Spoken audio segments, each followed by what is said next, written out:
말씀을 통하여 미리 한 말을 기억하라.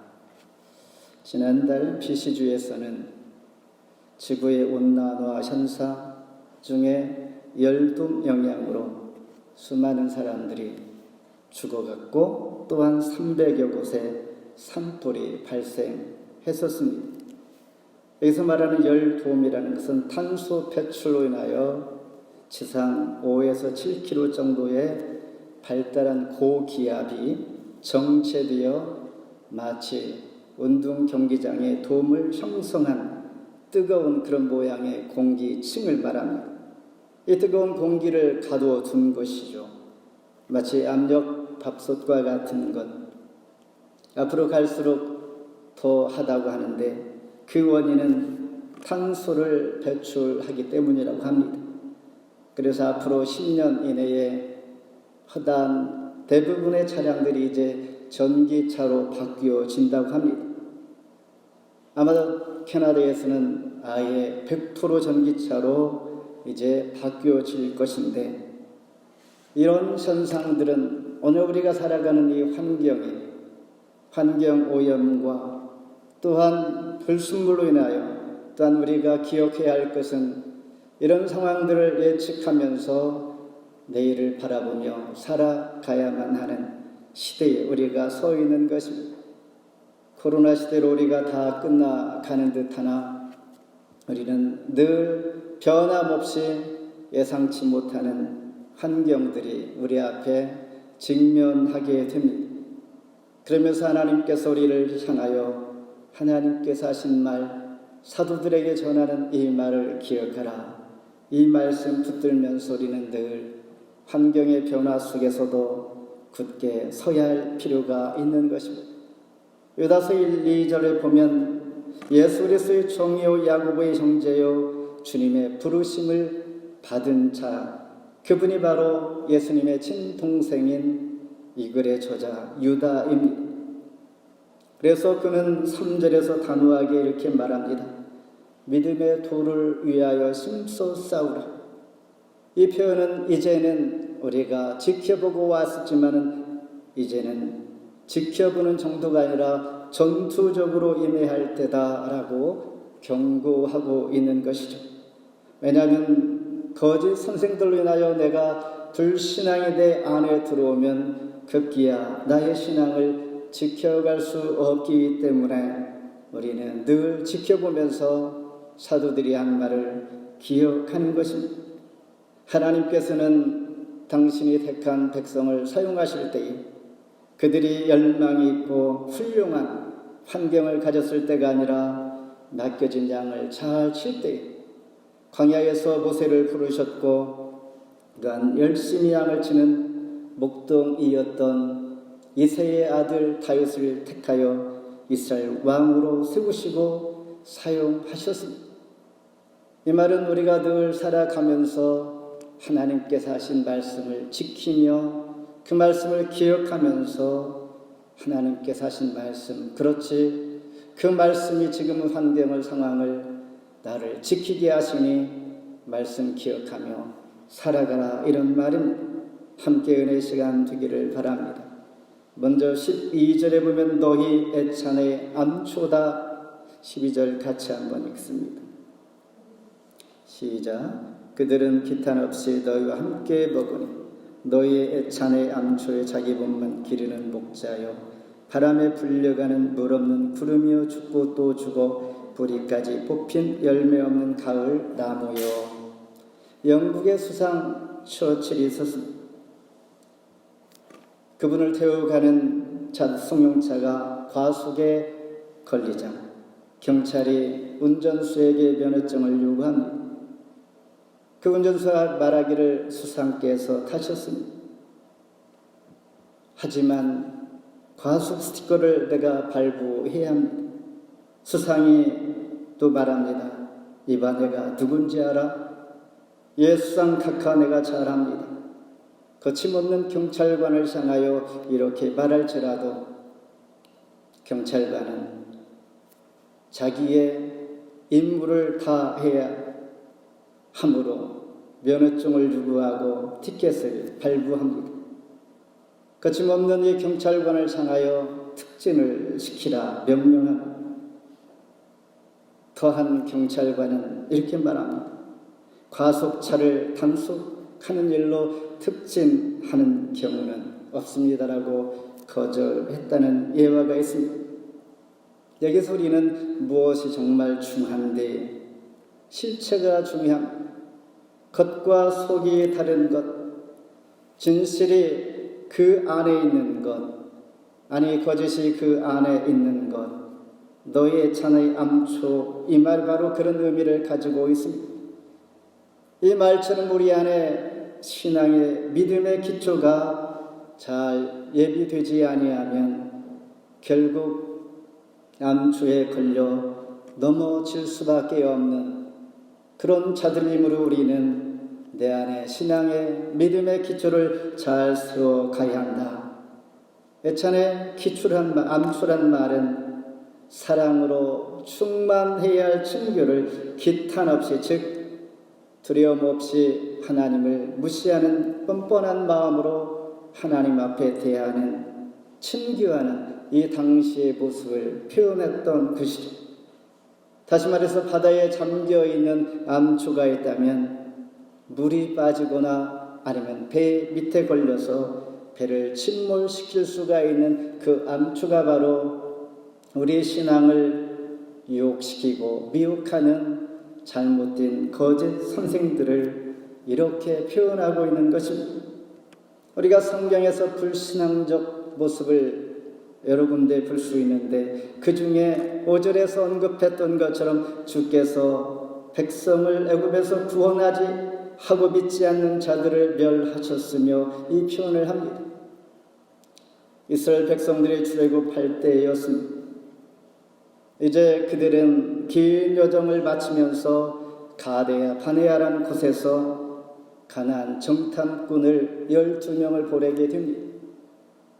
그 중에 10명은 정탐을 마친 후에 불신앙적 보고를 합니다. 그들이 거짓말을 한 것은 아니죠. 거대한 자들이 있고 우리는 메뚜기와 같다. 두려워서 우리는 가나안 땅을 정복할 수 없는 존재들이다라고 하면서 두렵고 떨림으로 불신앙적 보고를 했던 10명에게 하나님께서 멸하게 하신 것입니다. 갈렙과 여호수아를 제외하고. 그러나 우리는 신앙적으로 눈으로 본 것을 그대로 1:1로 말하는 것이 진실만은 아니다라는 것입니다. 왜냐하면 그리스도인들은 믿음으로 살아가기 때문에 의인은 믿음으로 말미암아 살리라.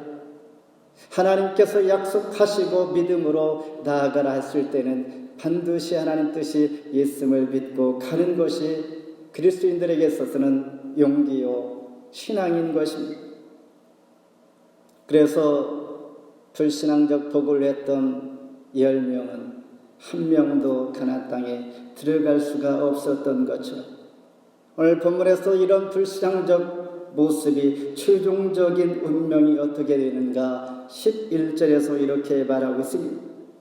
화잇을 진저히 사람들이여 가인의 길에 행하였으며 싹을 위하여 발람의 어그러진 길로 몰려갔으며 고라의 폐역을 따라 멸망을 받았도다.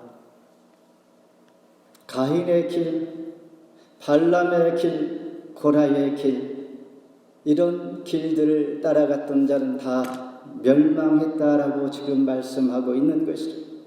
가인의 길은 어떤 길인가? 시기야에서 동생을 죽인 죄입니다. 발람의 길은 어떠한 길인가? 돈을 탐욕하여서 자기 신분을 속이고 하나님의 명을 거역한 그 길. 고라의 길은 어떤 것인가? 하나님의 질서를 도전했던 길이었습니다. 이 세 사람의 그 길들을 우리에게 소개하면서 이렇게 잘못된 길을 따라가면 결국은 애찬의 암초가 되어서 멸망하게 된다, 이렇게 말씀하고 있는 것입니다. 나는 어떻게 해야 할까라는 것, 당장의 눈에 보이지 아니할지라도 내세울 것이 그리 없을지라도 그 속에 생명의 근원이 되시는 하나님 앞에 늘 뿌리를 내리고 살아가는 것입니다. 겉보기는 그렇게 보이지 않을지라도 하나님 앞에 늘 믿음의 뿌리를 내리고 사는 자는 가뭄이 올지라도 염려하지 않으면 생명수를 공급해 주시는 하나님께서 우리를 복의 근원 되게 하시고 예비한 상을 약속하시며 늘 푸르게 하시는 생명수의 공급 주인이 되시기 때문입니다. 오늘 우리는 내 마음 깊숙이 하나님 앞에 마음을 내리고 뿌리를 내리는 것, 어떠한 예찬의 암초가 있을지라도 우리는 안전할 수가 있다라는 말입니다. 15절에는 경건하지 않은 자들이 있다라고 말하고 있습니다. 15절 같이 한번 읽습니다. 이는 무 사람을 심판하사 모든 경건하지 않은 자가 경건하지 않게 행하니 모든 경건하지 않은 일과 또 경건하지 않은 주인들이 주를 거슬러 한 모든 완악한 말로 발미하마 그들을 정죄하려 하심이라 하였느니라. 한 구절에서 경건하지 아니한 이 말을 4번씩이나 언급하고 있습니다. 경건하지 않은 일이란 무슨 의미일까? 16절에서 이렇게 설명해 줍니다. 이 사람들은 원망하는 자며 불만을 토하는 자며 그 정욕대로 행하는 자라 그 입으로 자랑하는 말을 하며 이익을 위하여 아첨하느니라. 원망과 불만을 한다라는 것입니다. 이 불만은 하나님 앞에 부정하는 것이므로 하나님 보시기에는 큰 잘못됨이다라는 것입니다. 하나님을 대적하는 강팍한 이 마음이 불만으로 드러난 일들이 유다 사도 당시에 많이 있었던 것 같습니다. 이들은 습관적으로 했다는 것입니다. 주님을 두려워하지 않는 이 마음이 미혹을 받아서 그리고 거짓 선생들을 통하여 이렇게 영향을 받은 자들을 표현하고 있는 것입니다. 미국에 2 청년이 있었습니다. 주일 저녁에 하나는 도박장으로 갔고 하나는 교회로 간 친구 예화가 있습니다. 교회로 간 자는 교회 앞에 게시판에 이렇게 써 있었습니다. 죄의 싹은 사망이다. 이 말씀이 그의 마음에 확 다 왔었습니다.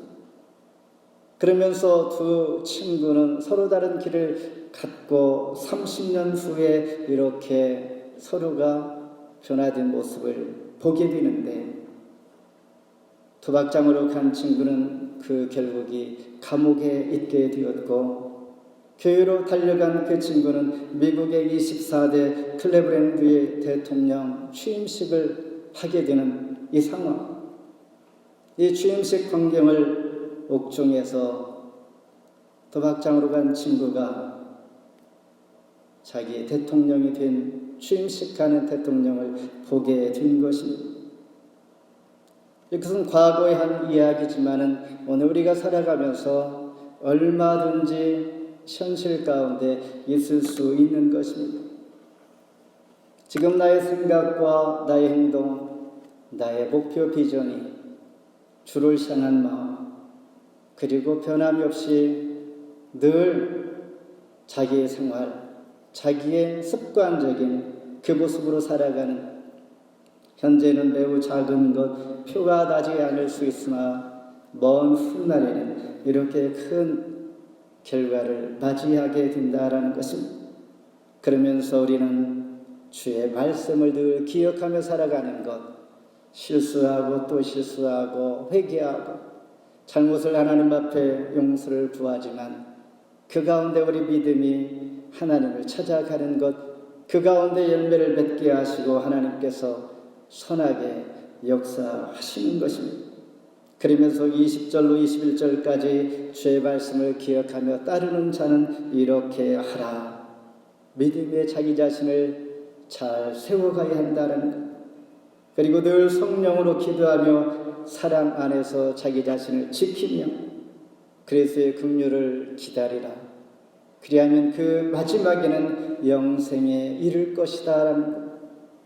그러면서 에녹처럼 늘 하나님을 의식하며 동행하는 삶을 살아가기를 유다 사도는 말하고 있는 것입니다. 마지막으로 사도들의 말을 기억합시다. 17절 같이 한번 읽습니다. 사랑하는 자들아 너희는 우리 주 예수 그리스도의 사도들이 미리 한 말을 기억하라. 거짓 선생들, 영지주의자들, 이들을 경계하면서 권면하는 유다의 말씀, 사도들의 말씀을 당시의 사람들이 기억하지 못하고 잊고 살아가고 있었던 것 같습니다.